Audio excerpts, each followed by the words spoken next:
but you're gonna get thrown into night floats by yourself. You're gonna have patients that are super complicated and you're not gonna know what to do. You're gonna make mistakes. You're gonna make awesome diagnoses. All right, what is up, everyone?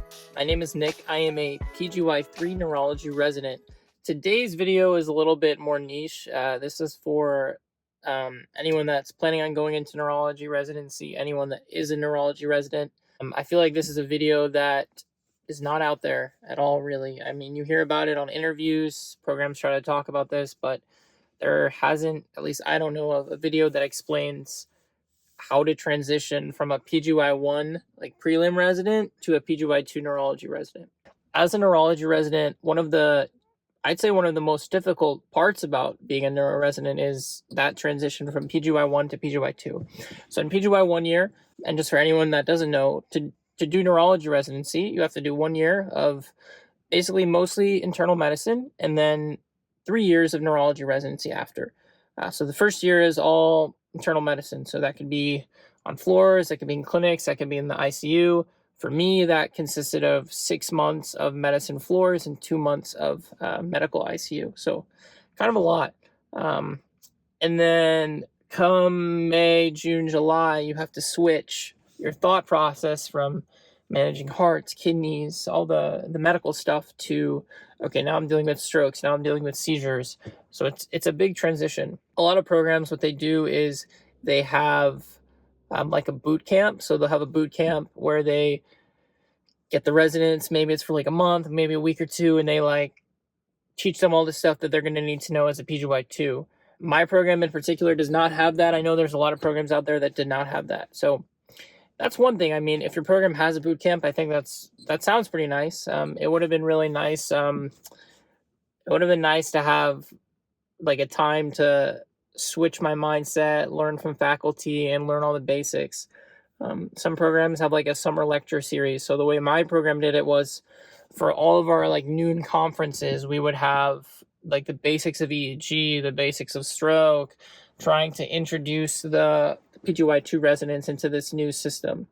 So that's one thing. That's like focusing on the education aspect of switching from a 1 to a 2, switching from like the education of managing AFib and managing like hypertension to knowing when to give thrombolytics, knowing when to call endovascular for mechanical thrombectomy, knowing when a patient needs to be intubated for status. So these are like the big learning points, the neuro emergencies that you learn. Between PGY1 and PGY2 year, a lot of programs give residents different levels of autonomy. So in my program in particular, you start having more autonomy come like October of PGY2 year, and then by March, April, you're on night float by yourself dealing with everything.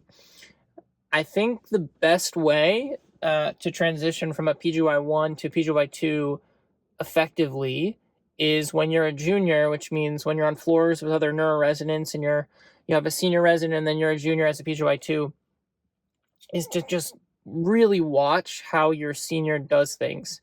You don't have to like everything that they do, or you don't even have to like the person.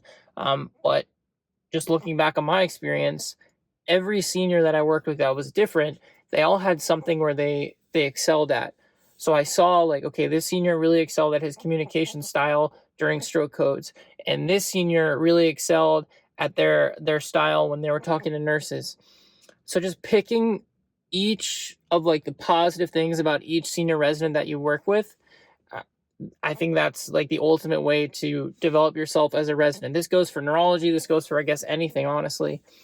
And the same thing applies to your attendings, right? So if you're doing this with your senior residents, you should also be doing this with each attending that you work with. So if you're working with an epileptologist, if you're working with a vascular neurologist, just like finding the way they do things and incorporating that into your style and creating your own style is like the ultimate tip. I think like that transition from PGY1 to PGY2, the reason why it's so like overwhelming is because you're just trying to find your style. You're trying to one, like, I haven't done the neuro exam like at all. I'm getting rid of my stethoscope. I didn't say that, but I'm getting rid of my stethoscope for now, and I'm picking up a reflex hammer. I'm checking cranial nerves. I'm doing a coma exam. So there's a lot of basics that you have to like either remember or learn, and then like going into that, trying to find your style It's kind of a lot all at once. As a PGY1 going to PGY2, where things can kind of get a little dicey and there could be a lot of fear, is when you start to be by yourself. So when you're seeing consult by yourself, when you're presenting to attendings by yourself. And I would say the only way to overcome that is to practice before it's by yourself. So stroke codes are something that I was pretty nervous about. I think it's a common thing for neuroresidents to be nervous about initially. So whenever there was a stroke code in the hospital and I was on like stroke neurology service, even if the other intern or other junior was seeing the stroke code with the senior resident, I would go. I wanted to see how they run it. I wanted to see if I had a patient like X, how would I handle it? So it gave me a lot of practice. It gave me a lot of autonomy, but it was like coach practice. I had someone watching my back while I was able to practice. So even like calling an attending during a stroke code, yeah, my senior's there. He or she should call the attending, but they're going to let me call the attending. They're going to let me practice. They're going to let me talk to EMS. I mean, it's the same thing that goes for any like general neurology consult for say like seizures. I see the patient with my senior resident, and then I present to the attending. I think of a plan. And then before I talk to the attending, maybe my senior resident can correct me, can kind of go back and forth. But the best way to prepare is by practice.